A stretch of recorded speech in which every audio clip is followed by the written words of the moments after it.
odbrambeno-otadžbinskog rata Republike Srpske.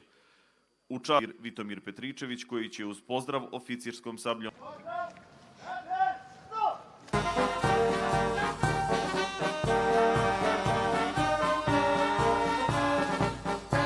rata Republike Srpske, Ministarstvo unutrašnjih poslova Republike Srpske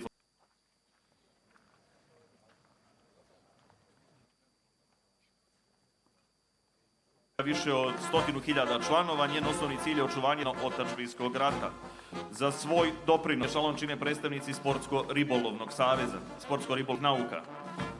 35. ešalon čine predstavnici Omladinskog savjeta.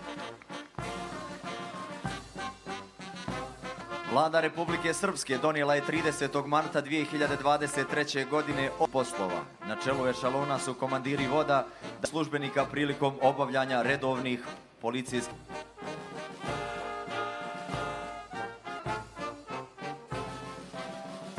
Prelet 3 helikoptera marke Ansat Uprave za vazduhoplovstvo koji upravo